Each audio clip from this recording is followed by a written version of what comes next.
Bonjour et bienvenue, vous écoutez De l'huile dans les rouages, le podcast de vulgarisation dédié à l'amélioration continue. Je suis Nicolas Frébourg et à partir de ce 39e numéro, je vous propose de partager avec vous une série, un hors-série finalement, consacré au café IQSE. Ces rendez-vous que j'anime depuis le 7 avril à l'initiative de Florian Ruhen de la société Heiser et de Damien Perruchot d'Equaleos qui ont pour objectif de changer de regard sur le QSE en mettant justement en avant l'innovation au service des démarches de prévention, qualité, sécurité, environnement.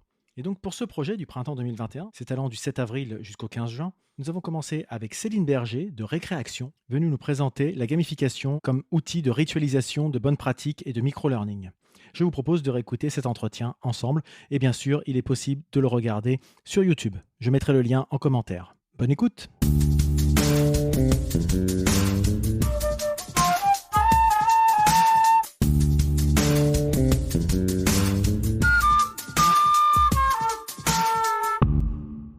Qu'est-ce que la gamification finalement, si on commençait par présenter cette thématique dont on entend de plus en plus parler, mais qui peut parfois paraître incongrue dans le monde du travail, où on dit le jeu n'a pas sa place dans un endroit aussi sérieux qu'est le travail.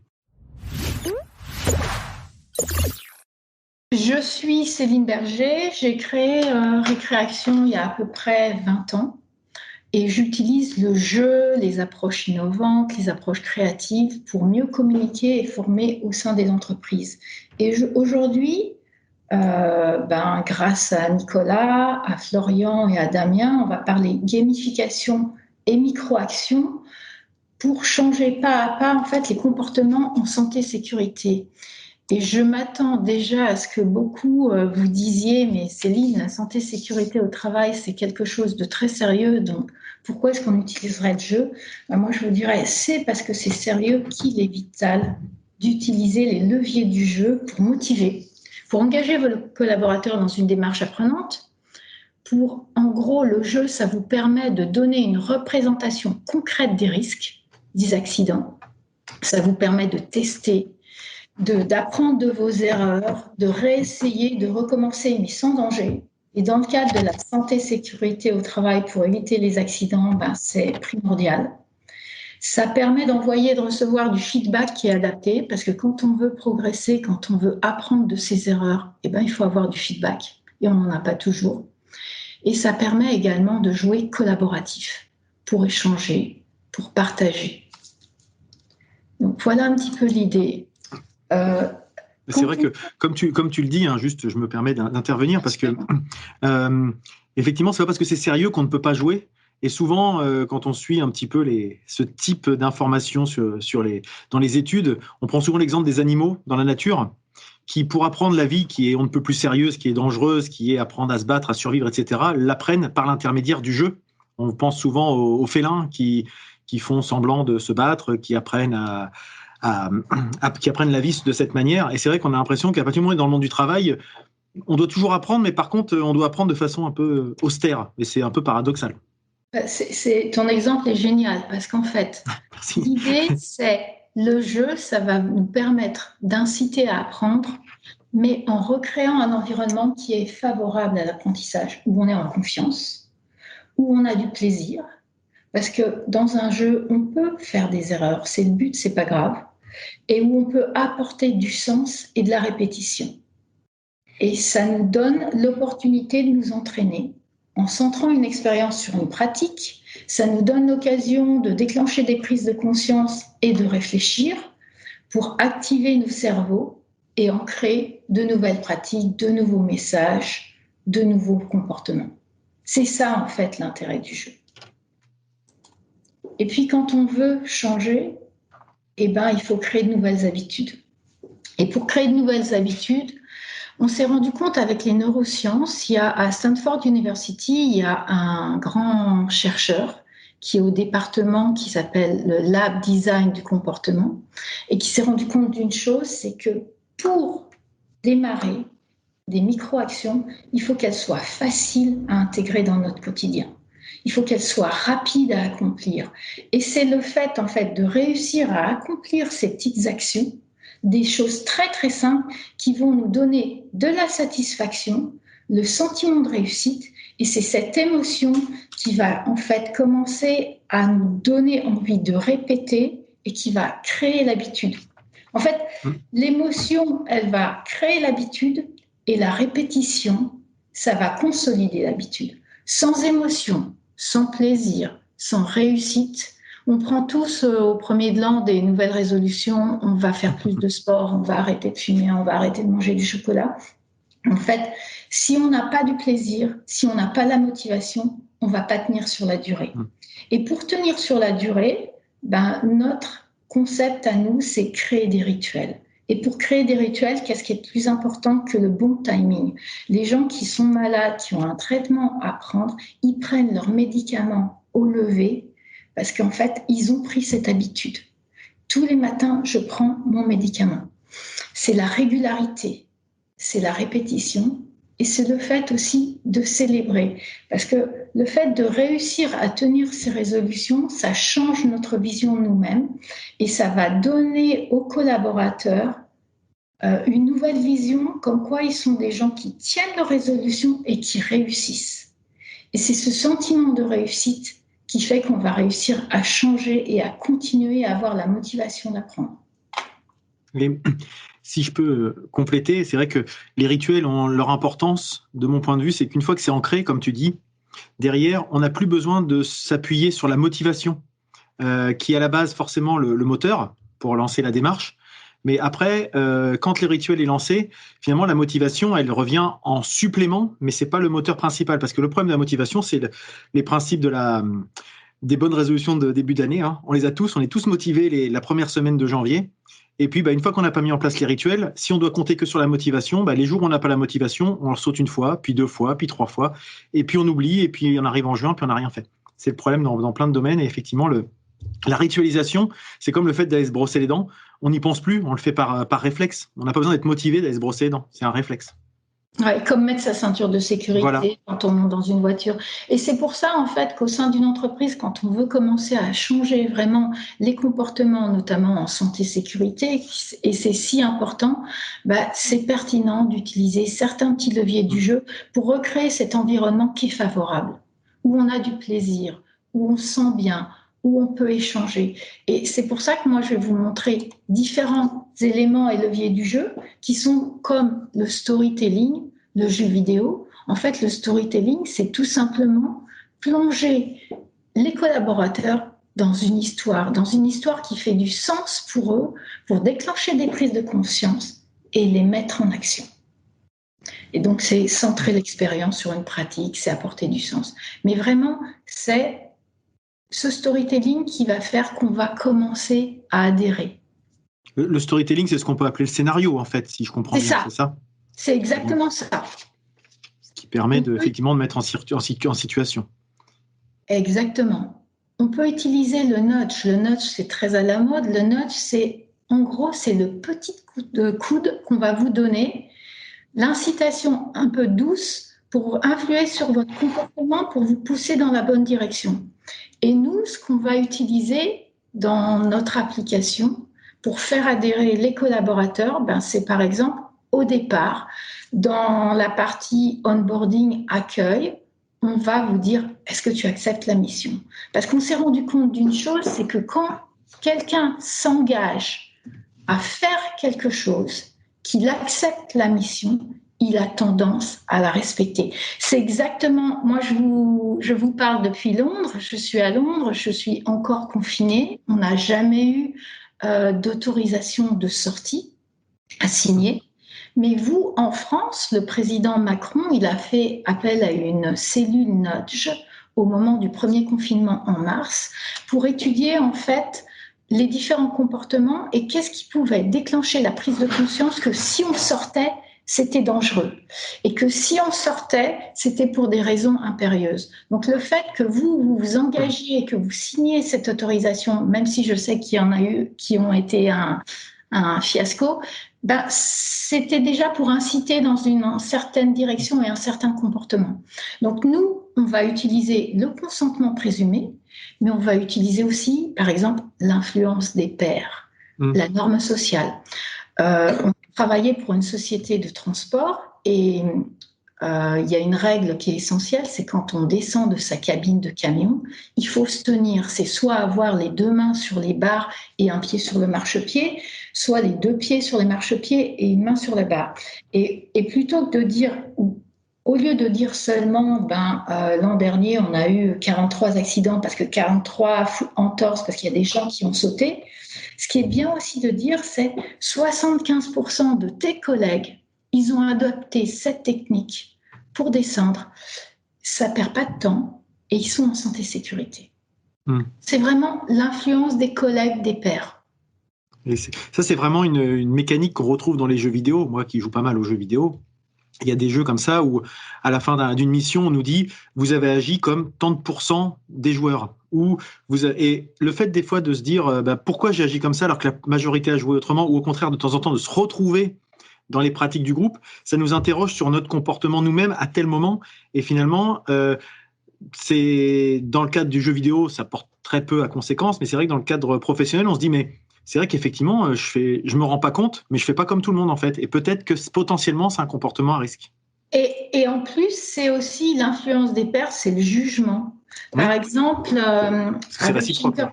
avec Schenker France, avec qui on a travaillé, on s'est rendu compte d'une chose, c'est que l'esprit d'équipe, c'est très important. Dans un centre, dans un entrepôt, dans un centre logistique, si je casse quelque chose et que je ramasse pas, le collègue qui arrive derrière peut avoir un accident. Et donc, si on dit 90% des gens recyclent, ramassent, on va avoir tendance à je vais être jugé, on va me regarder. Toujours ce lab design dont je vous parle, ils se sont rendus compte d'une chose, donc c'est un Américain, ça à Stanford University. Ils se sont rendus compte que dans une banlieue où tous les gens avaient l'habitude de tondre devant chez eux, et tout le monde le faisait, parce que si on n'entretenait pas son gazon devant sa maison, tout de suite, on se disait, je suis pas comme les autres. C'est super important, en fait, l'influence des pairs. Ça rejoint un petit peu la théorie du carreau cassé, non? Je ne sais pas si tu connais cette... ça, je ne connais pas. C'est dans... Pareil, c'est quelque chose aux États-Unis et qu'on voit régulièrement, c'est de se dire, quand un bâtiment est entretenu, il n'y a pas de raison qu'il se dégrade. Par contre, à partir du moment où il y a un carreau qui est cassé, vous allez voir que dans les semaines qui viennent, toutes les vitres vont finir par être cassées et le bâtiment va être désossé en quelques semaines, en fait. Effectivement, l'exemplarité, tant qu'il y a une espèce de structure solide qui est apparente, il n'y a pas de souci. À partir du moment où ça commence à se fissurer, ça peut être un signal de dégradation plus globale parce que ça laisse un message, en fait, derrière. C'est exactement ça. Donc, il y a ça. Il y a autre chose aussi où on peut utiliser grâce au jeu, et notamment en santé-sécurité, c'est se projeter dans le futur. Si j'ai et l'idée, c'est rendre visible l'invisible. Si je suis manutentionnaire, que je porte un carton dans une mauvaise posture pendant des jours, des mois, ça va avoir des conséquences sur ma santé et des répercussions, je vais avoir une maladie professionnelle. Donc, l'intérêt, les leviers du jeu, c'est de pouvoir montrer ça. Sur le chat, il y a justement Jean-Daniel Le Gallic qui précise ce que je viens de dire, justement, je n'avais pas vu, qui est la théorie de Giuliani dans les années 80 à New York. Voilà, je sais que je l'avais entendu, mais je ne savais plus le contexte. Voilà. Merci Jean-Daniel. Pour remettre cette précision, merci. C'est aussi d'utiliser des micros de son. Donc c'est pareil, c'est 2-3 minutes. C'est séquencer l'apprentissage sur la durée, parce que c'est facile de l'intégrer dans son quotidien. Le feedback. Ce que je vous disais, c'est super important si on veut faire progresser et évoluer les pratiques. On a besoin de savoir où on en est. Ah, ça a coupé. Ça a coupé que chez moi ou...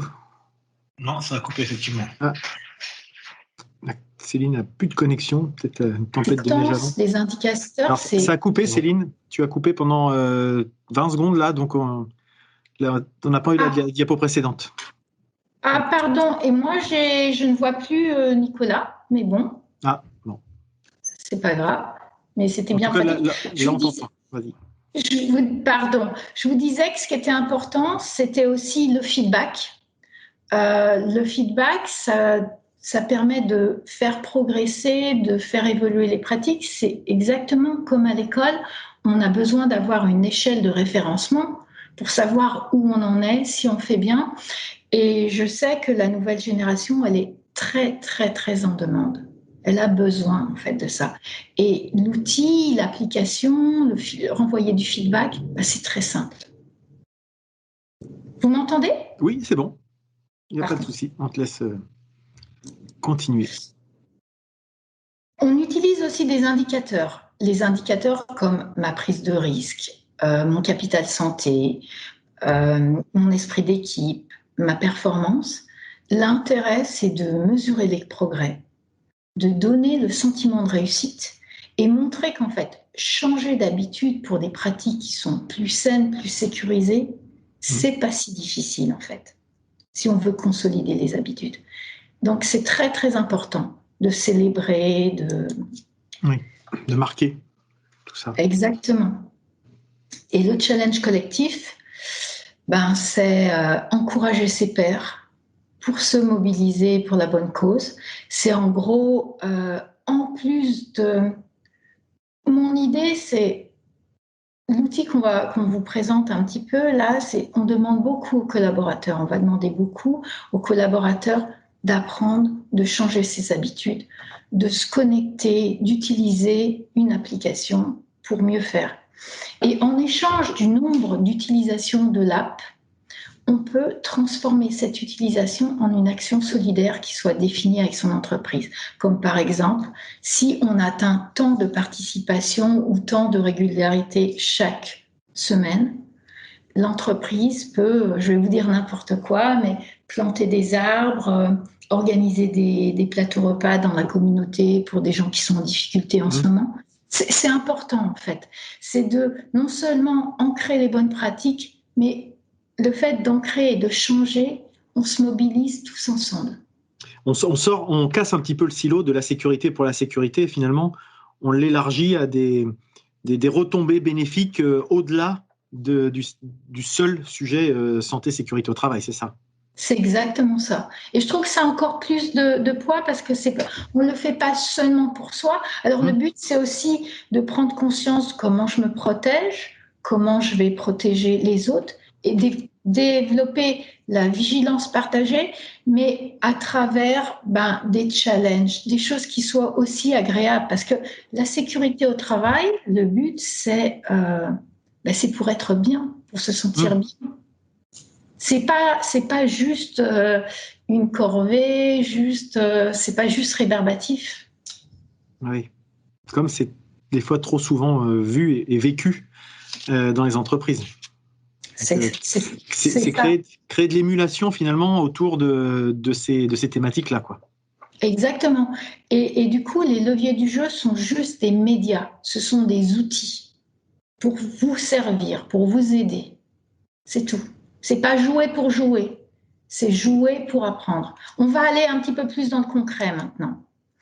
Donc nous, ce qu'on a développé, c'est une solution, c'est une app en gros, pour apprendre, pour s'entraîner en conditions réelles. Et c'est une solution qui est complète. C'est une application pour les collaborateurs, pour les intérimaires, pour les apprentis, qui leur permet d'apprendre, de se tester, de challenger, de s'échauffer. On va voir ça.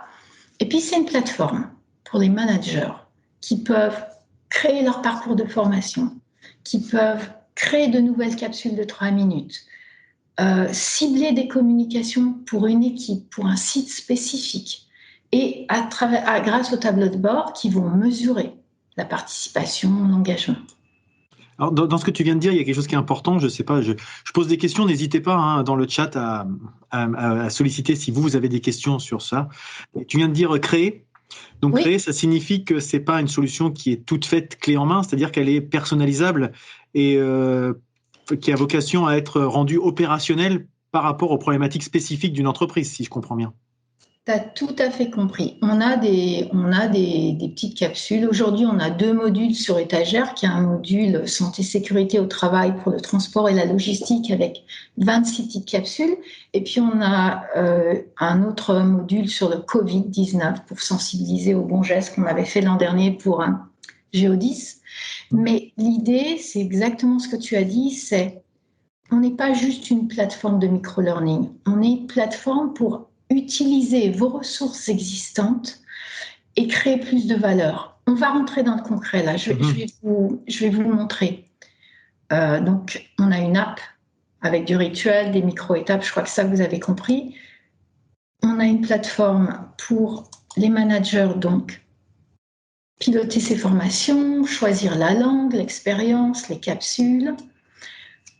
Un outil auteur qui vous permet de créer du nouveau contenu en créant des quiz avec des tutoriels, des statistiques, de l'image, d'envoyer des notifications. Un tableau de bord pour mesurer, ce que je vous disais. Bien sûr. Est-ce qu'on prend 2 minutes pour regarder la vidéo ou est-ce que tu veux qu'on rentre dans le concret pour mieux répondre à ta question? Bon, on avait prévu de la passer. Je sais pas, Florian, qu'est-ce que tu en penses? On est dans les délais là, ça va? Ouais, en termes de temps, on est pas mal. Ouais, tu peux mettre la vidéo. Passer la vidéo pour voir. Ok, c'est une vidéo qui dure 2 minutes.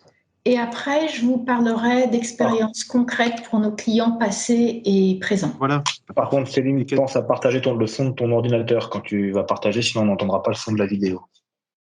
J'espère que je l'ai partagé. C'est bon? Non. En fait, ce que tu peux faire, sinon, c'est que tu arrêtes le partage, tu le remets et tu penses à cocher la case. Il faut le cocher au moment du partage. Oui, il faut le cocher au moment du partage. Ou alors, je vous la commente, parce que c'est une petite musique. Oui, parce que c'est que de la musique finalement. Donc tu peux la commenter directement. Oui, parce que sinon, je vais perdre un peu de temps. Oui. Voilà. Au départ, c'est juste Par contre, ça prend de la bande passante.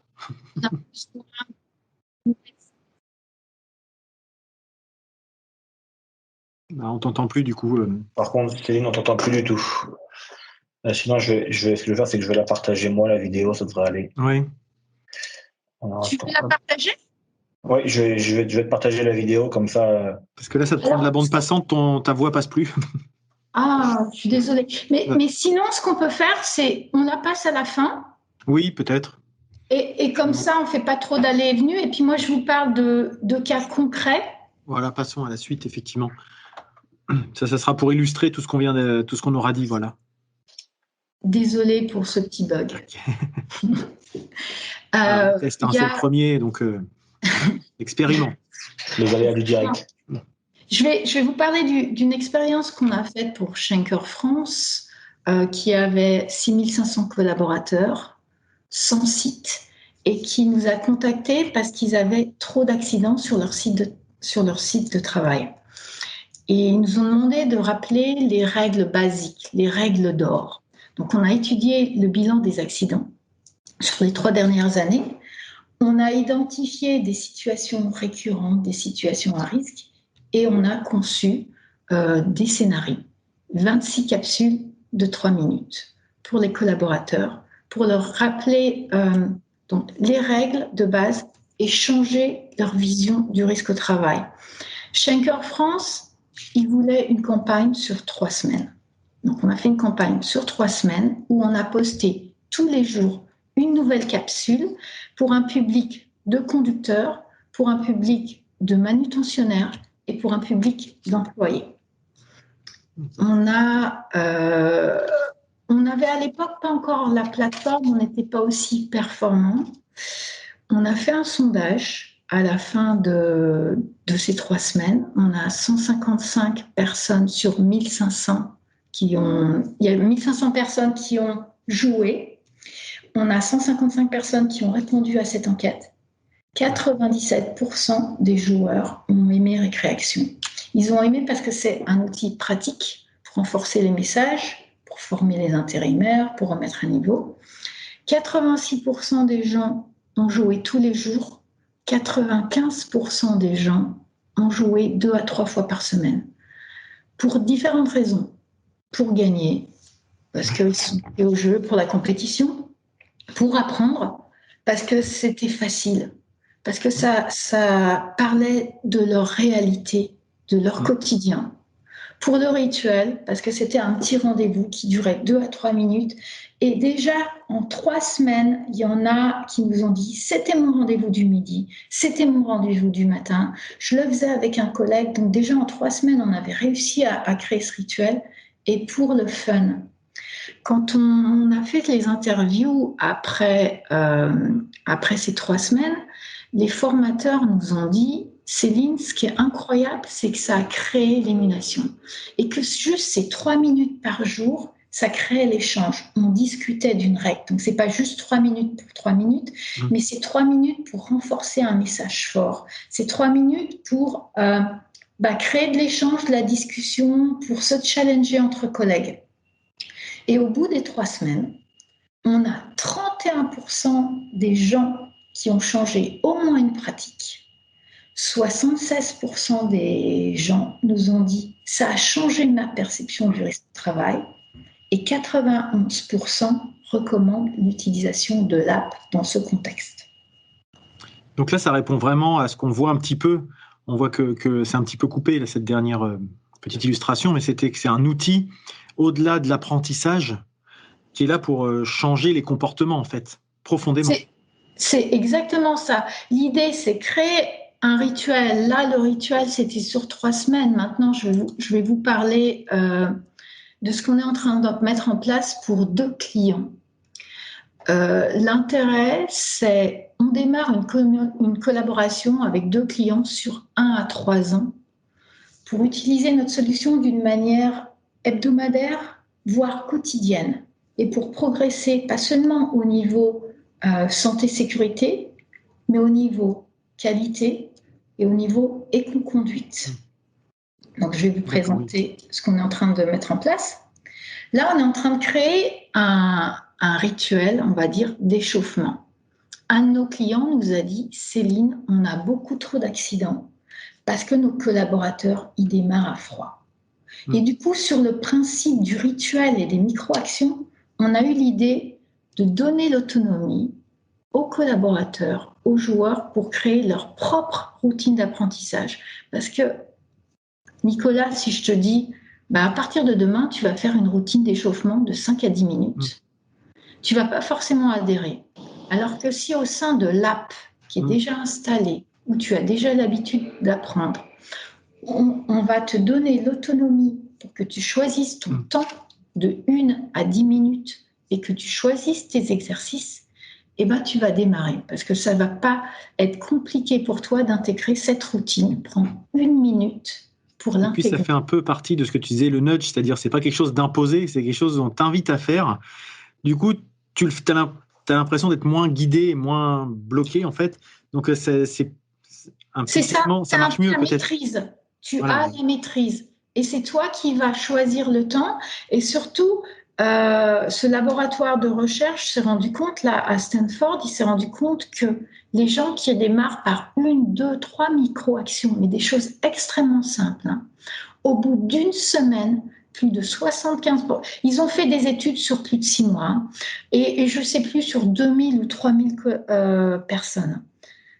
Au bout d'1 semaine, déjà 75% des gens vont rajouter une micro-action.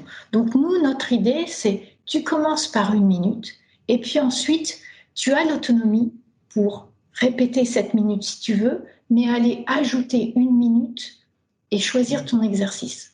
Donc ça, c'est un petit peu le principe de notre société. C'est comment faire pour répondre à des besoins réels et faciliter la tâche. Faciliter, en fait, le fait que les collaborateurs ils puissent travailler en santé et sécurité.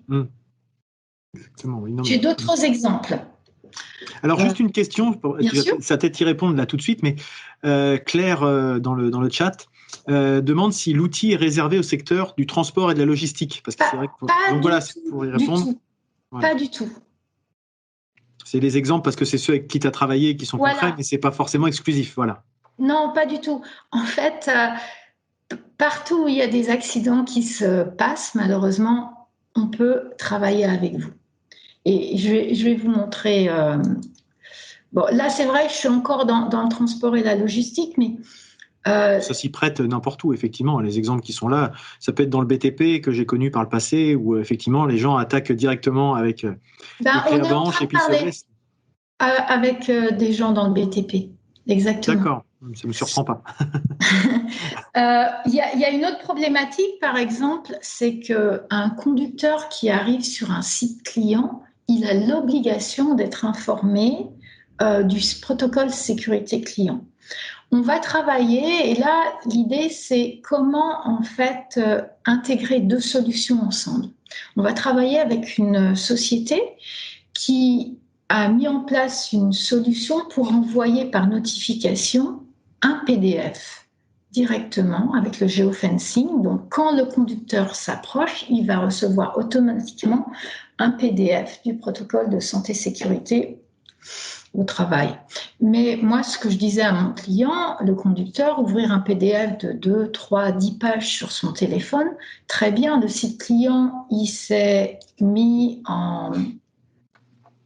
en règle et il respecte son obligation, mais le conducteur, ça ne lui facilite pas la tâche. En opérationnel, c'est pas idéal, quoi. Ben non. Donc, à partir de notre plateforme, le manager, notre client va pouvoir aller créer comme un petit clip visuel des 5-6 règles qui sont incontournables.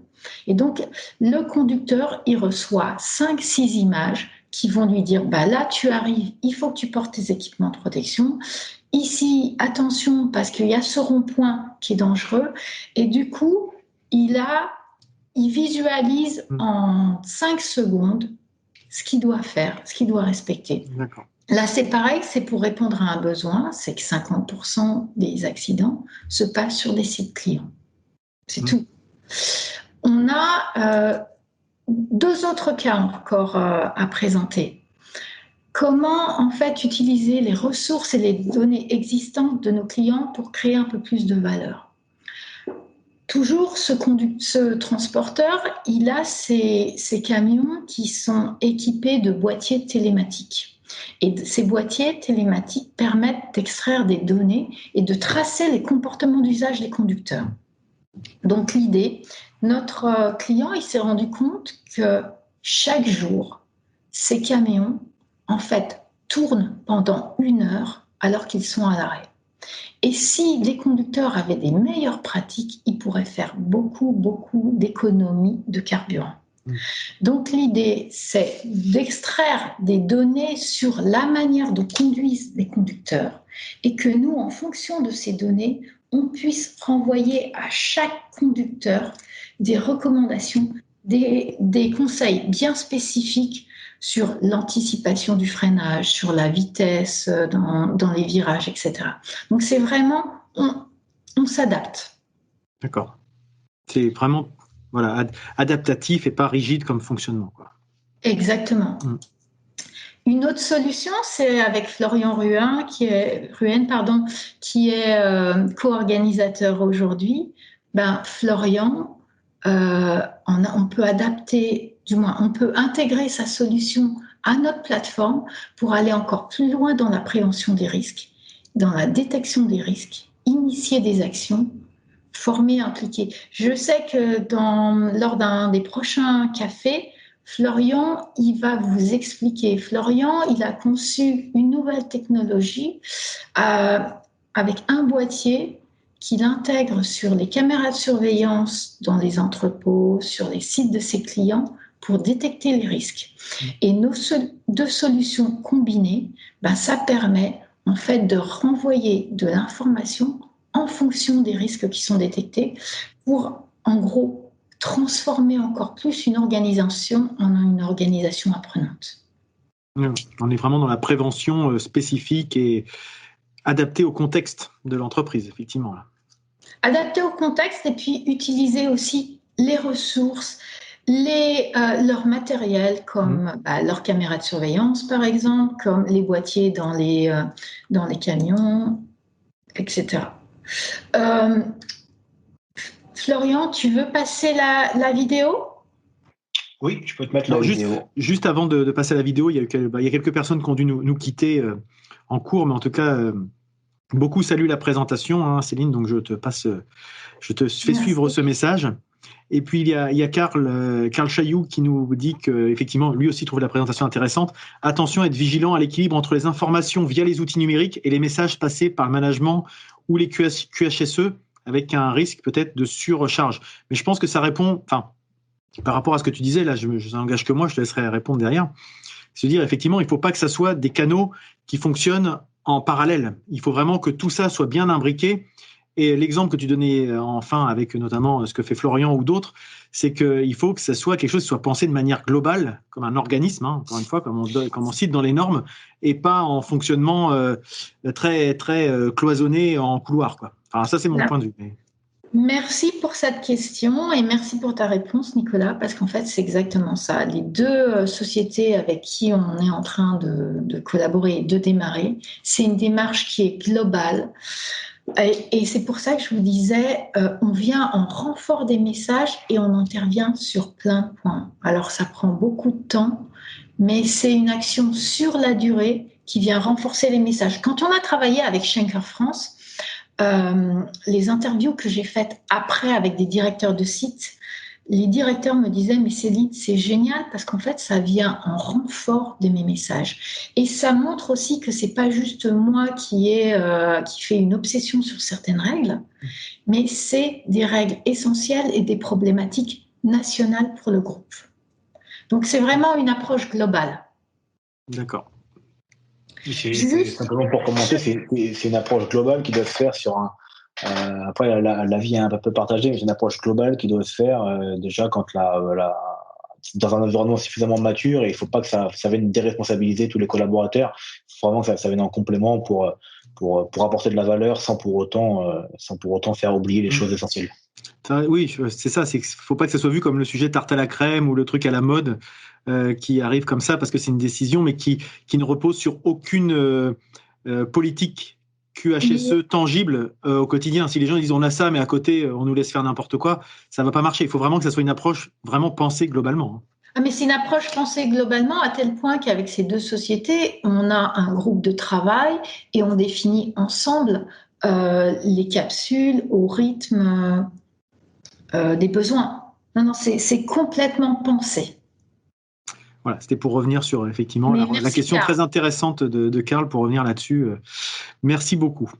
Je vous ai mis, si vous voulez, vous pouvez télécharger une démo à partir de l'App Store ou du Google Play Store avec ce code ci-dessous. Ce qu'on pourra faire, si vous n'avez pas le temps, peut-être qu'avec Florian, on pourra vous renvoyer ce code. On partagera sur le groupe LinkedIn. Ouais. Et comme ça, moi, je vais arrêter le partage. Alors, il faut que je vous retrouve pour que Florian il puisse... Voilà. Je crois, Florian, que maintenant, tu dois pouvoir partager. Et juste avant, il y a effectivement Olivier Remetter, je me trompe peut-être dans la prononciation, qui confirme effectivement que ça vient compléter des actions quotidiennes. En fait. Je rejoins tout à fait ça. J'ai une question qui est arrivée sur le chat, mais de LinkedIn. N'est-il pas un risque d'utilisation détournée des données? Exemple, bon ou mauvais conducteur, si on reprend l'exemple qui a été cité tout à l'heure. Ça soit cité comme outil de sanction, en fait, c'est ça? Oui, alors que non, pas du tout. C'est vraiment... l'idée, c'est donner des petites astuces parce que il y a une des sociétés qui travaillait déjà, en fait, c'était des appels téléphoniques avec des formateurs en fonction de ces données pour leur donner des astuces, pour les aider à progresser. Et l'appel téléphonique, ça n'arrive pas toujours au bon moment et c'était pas pertinent. Alors que là, consulter sa capsule pour comprendre à quel moment je dois freiner, comment je dois anticiper. C'est ça l'idée, c'est pas du tout sanctionner, punir. Ok. Est-ce que mon écran est visible pour la vidéo? Oui, on voit. Très bien.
Très bien.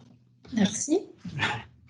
Très belle présentation. Merci pour cette effectivement présentation de l'application Récréaction. Maintenant, ce qu'on avait prévu, c'était de garder un petit temps d'échange. Si vous avez des questions à poser à Céline, des cas concrets, vous pouvez prendre la parole si vous le souhaitez d'ailleurs, hein, peut-être avec le petit outil de prise de lever la main, vous avez le sujet. Donc, si vous avez des questions pour poser directement sans passer par mon intermédiaire, ce sera beaucoup plus simple. Donc, n'hésitez pas. Puis, le but d'un café, effectivement, c'est de ne pas être dans le format uniquement webinaire. Hein, c'est de pouvoir inviter aux échanges, à la prise de parole directe et pas être uniquement descendant. Donc, on a pu remonter des informations en cours, mais n'hésitez pas si vous avez envie. On vous cède aisément la parole sans aucun problème. Donc, n'hésitez pas à lever la main si vous voulez intervenir. Ou si vous n'avez pas de possibilité de micro, mettre dans le chat et puis on se fera votre porte-parole. Ah, il y a Stéphane. Donc, allez-y Stéphane. Bonjour à tous. Bonjour Céline. Très bien cette présentation. J'adore ça. Je pense qu'aujourd'hui, on a des outils digitaux qui permettent de faire des choses incroyables. J'avais juste une question concernant cette sensibilisation et cet outil-là.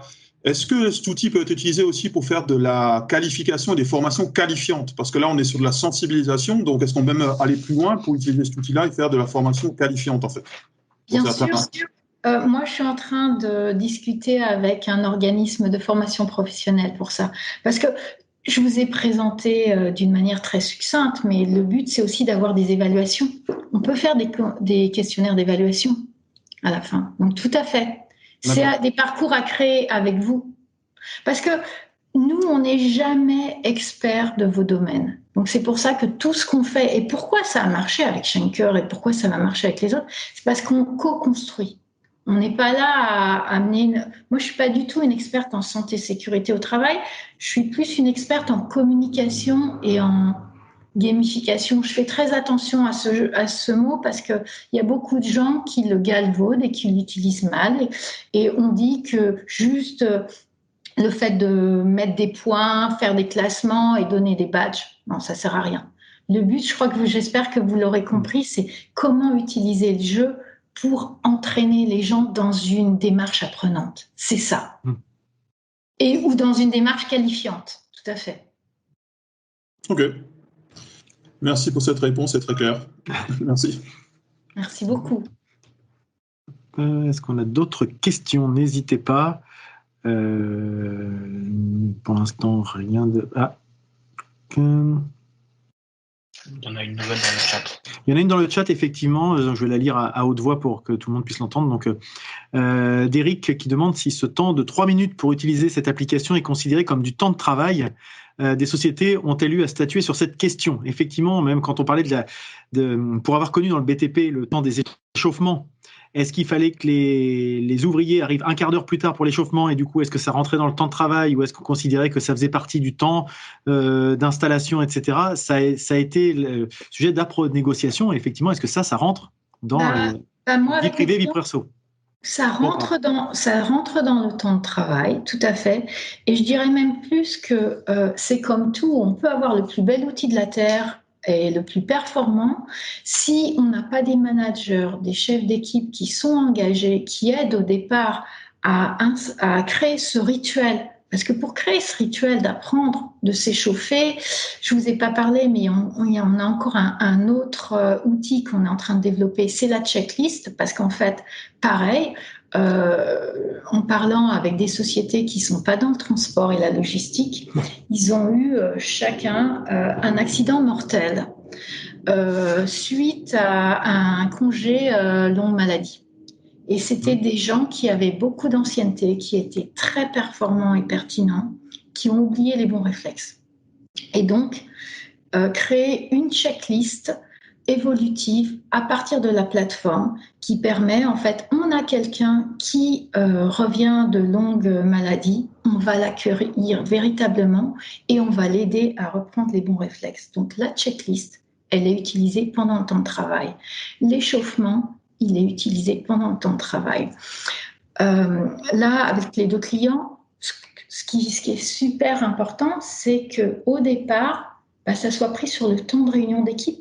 Et puis après, quand ça devient un rituel, les gens, s'ils le font à la maison, ou c'est parce que un téléphone portable, ce qui est bien aussi, c'est qu'on peut utiliser ces 3 minutes. Je suis dans une file d'attente, j'attends mon métro, je vous dis n'importe quoi, j'attends mon transport, je suis à la poste, je peux revoir. Surtout qu'on a une bibliothèque, il y a plein de choses pour apprendre. D'accord. Donc, mais je suis d'accord avec vous, ça fait partie du temps de travail. Ok. Effectivement. Après, ça fait partie du temps de travail, mais les gens, après, l'avantage de ça, c'est qu'ils sont libres de le faire au moment où ils le veulent, même si ça fait partie de... Ouais. Et c'est rigolo, pour Schenker France, il y a des collaborateurs qui ont fait jouer leurs enfants aussi. Donc, ce n'était pas pendant le temps de travail. Non, dans un sens, ça montre l'intérêt de l'application si les gens se le partagent entre eux et ils voient un intérêt au-delà du seul outil professionnel. Oui. Il nous reste encore un petit peu de temps, donc si vous avez des questions, n'hésitez pas. Parmi les personnes qui restent dans la chatroom, il y a encore une quinzaine de personnes, donc il n'y a pas de problème, la parole est ouverte à tout le monde. Et pour tous ceux qui souhaitent obtenir la démo de télécharger l'application, je remets le code qui était sur la présentation dans le chat, qu'on enverra également avec le replay par mail pour tous ceux qui n'ont pas le temps de le faire tout de suite et qui veulent le faire un petit peu plus tard. Le code sera remis à plusieurs endroits pour pouvoir le faire. C'est vrai qu'on ne l'a pas dit en début de réunion, Florian, mais vous avez certainement dû avoir une notification. C'est enregistré, donc il y aura un format replay disponible pour pouvoir le revisionner à votre guise si besoin. Donc ça sera envoyé quand, ça, Florian? Dans la journée? Alors, soit ce sera d'ici demain, soit d'ici la prochaine session, mais dans tous les cas, il y aura un lien qui sera disponible et qui sera valable pour que vous puissiez la revoir à volonté. On va être obligé de lancer un nouveau truc, je pense qu'on va appeler le Prime IQSE, un petit peu le Netflix du QHSE, je pense. On va mettre ça à l'intérieur. Bon, il n'y a pas l'air d'y avoir trop d'autres questions, donc si c'est le cas, on laisse une dernière chance, mais on va pouvoir vous remercier d'être venu sur votre temps de la pause déjeuner pour participer, échanger, que ce soit à l'oral, comme l'a fait Stéphane en prenant la parole ou dans le chat. C'est toujours intéressant d'avoir ces échanges. On essaye de faire quelque chose de plus vivant possible, donc n'hésitez pas, c'est de casser un petit peu cette habitude. Comment ? C'était notre première. Oui, c'était une première. Donc voilà, on est la première d'une longue série, on l'espère. Non, il y en a déjà quelques-uns qui sont planifiés derrière. Donc dès la semaine prochaine, tous les mardis à partir de 13h, vous pouvez nous retrouver dans ces cafés IQSE Il y a un groupe LinkedIn, donc c'est IQSE, hein, si je ne dis pas de bêtises, Innovation au service du QSE. C'est ça. Donc vous pouvez venir échanger également sur cette plateforme.